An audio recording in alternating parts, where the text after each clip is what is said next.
PATAUDI Nawab of Cricket is an anthology.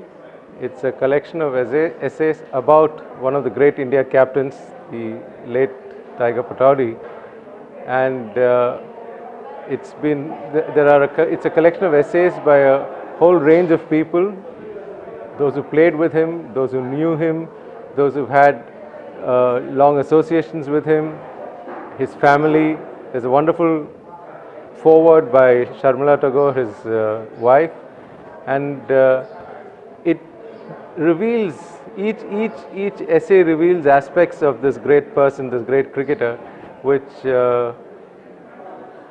put together give you a sort of a composite picture of a man who played such an important role in the development of Indian cricket, and to me and to a lot of people who knew him, was not just the cricketing icon, but I think he represented a period in India's life.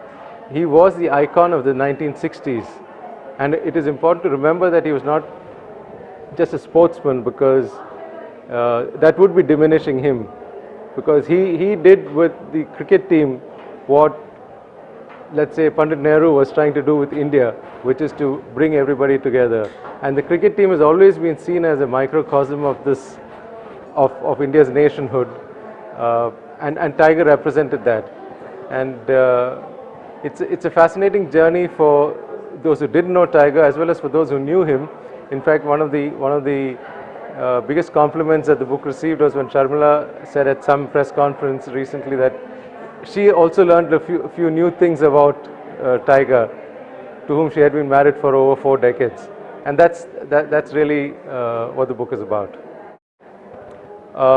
No, some have been were written. For example, I will give you an example. Ray Robinson, who's a former Australian journalist who's no longer alive, he wrote this piece when Tiger led the team to Australia in 1967, and he was introducing Tiger to an Australian audience.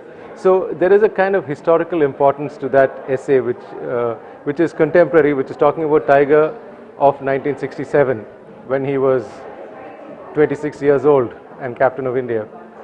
Tiger was, of course, captain of India at the age of 21, so he'd already been leading for 5 years.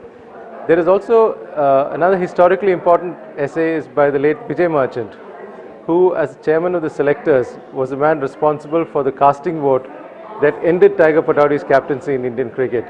And the interesting point about this essay is that it was written, I think, in '65, when another chairman of selectors, with his casting vote, ensured that Tiger remained the captain of India. And Vijay Merchant says, "Thank you very much, Chairman, for allowing Tiger to continue as India's captain." But 6 years later, Vijay Merchant himself changed his mind and, came the casting vote. So I think it's also historically important. Those two essays are also historically important.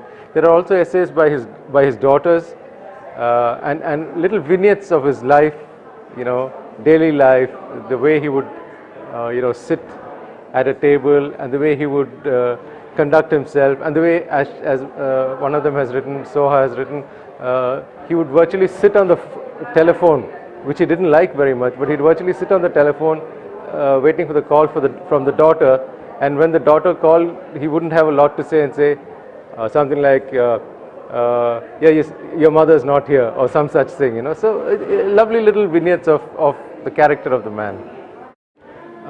Basically, I think a knowledge of Tiger, obviously, either as a player or as a man, because Tiger lived to be 70, and some perspective on the kind of impact he had on Indian cricket and on Indian life. And a lot of cricketers who played with him, Ted Dexter, Ian Chappell, Mike Braley, Tony Lewis, there's a whole lot of those cricketers, Robin Marler, who have written. There's also perspectives from journalists who worked with him, like M.J. Akbar or N. Ram. There's also from people who look at Tiger as this great icon, like Rahul Dravid, for example. Rahul has written a lovely piece about how he met Tiger rather late, and he wished he had, spent a little more time with him. So Vishen Bedi, for example, talks about how Tiger brought the spinners together and how, and this is an important sort of admission where he says that without Tiger there would have been no great spinners in India of that generation that is so revered today. So they're all different sort of facets of this person. Well, actually, I've been a bit of a Tiger obsessive since I was a child, because he was, I think, my first hero. And to my mind, there was no television those days. To my mind, he was the equal of the comic book heroes, the Batman, the Tarzans, the Phantoms. And I used to have these huge scrapbooks where I had cut and pasted every one of Tiger's pictures. I had all the articles about him. And I was really, really obsessed with Tiger, and I knew everything. I think even today, if you give me time, I can rattle off each one of his innings in 46 Test matches that he played. I remember everything so vividly. And there was something about Tiger which I think lifted a generation, and I belong to that generation.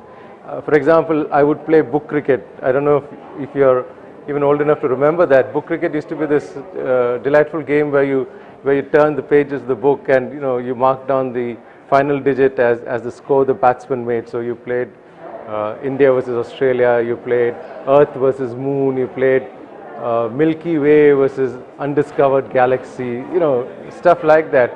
And Tiger PATAUDI was, of course, captain of all my teams, and I would cheat, because if Tiger accidentally got out for anything less than 100, I would pretend that had been a no ball, or it was the umpire's decision had been overruled and stuff like that.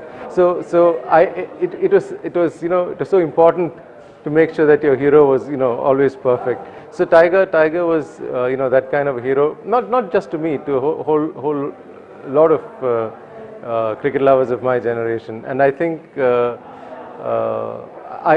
I knew that this would happen someday. I was hoping to do a full biography. Maybe I will still do that. But in the meantime, what happened was Sharmila Tagore wanted to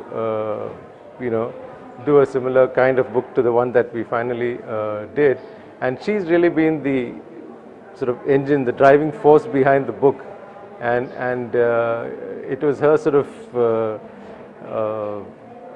vision and passion really that ensured that we put everything together and were able to bring it out in fairly quick time.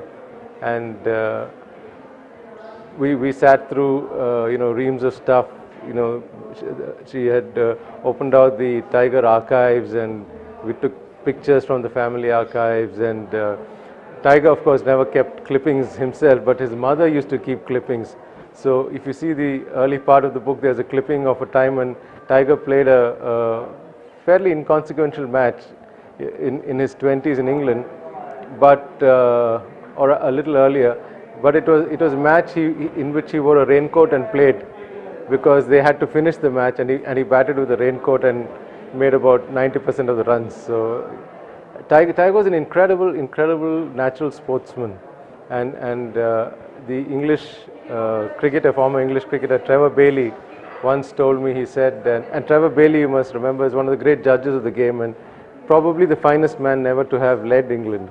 And Trevor Bailey told me once, many years ago, he said that if it hadn't been for Tiger's handicap, he was in the Bradman class.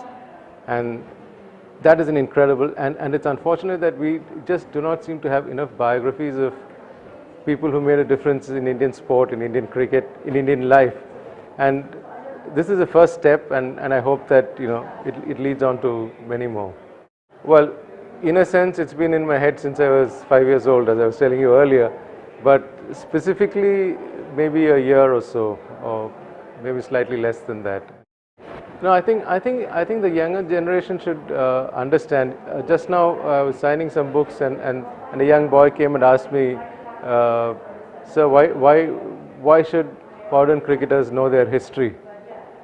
Why do you make such a big deal about history?" Because yesterday at the session here in Jaipur, I had made the point that to understand Rahul Dravid, who was there on the stage with me, I said, to understand Rahul Dravid, you must first understand Tiger PATAUDI and everything that went before. So this youngster came to me and he asked me, why should I know my history? Isn't it enough that I can play a cover drive? So I said, show me how you play the cover drive. And then he sort of took his stance and played a cover drive. I said, how do you know how to play this cover drive? So he said, no, I know because it's in the coaching manuals. And I said, how did they get into the coaching manuals? It is history, it's been handed down.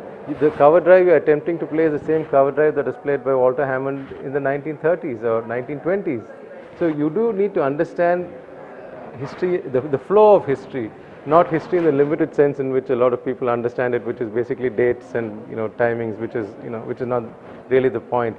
And also to ensure, of course, that you don't repeat mistakes. You don't have to reinvent the wheel, but you also don't have to start from first principles and make mistakes that people have already made before. Make fresh mistakes, but you need to know. Therefore, you need to know. And I think a book like this obviously is not a definitive biography of Tiger, but it suggests various themes on which others might pick up, or I myself might sometime in the future. It's been very interesting because I was doing this book simultaneously with another book I was editing, because I'm editing the Wisden India Almanac, which is the Bible of cricket, as they say, or as I was telling somebody yesterday, in the Indian context, it's possibly the Gita of cricket. I don't know if that's politically correct. And it's been a fascinating exercise doing these two things simultaneously, because Wisden has one sort of set of skills that you bring to it, and this particular anthology has another set of skills. But ultimately, it's about good writing, and it's about history, and it's about putting it all together so that, again, future generations will benefit from it. So 50 years from now, you read Wisden India and you will understand what happened, why certain things happen, and how they happen, and how they impact on whatever has happened in the future. So I think it's been an interesting exercise doing these two things, these two books simultaneously.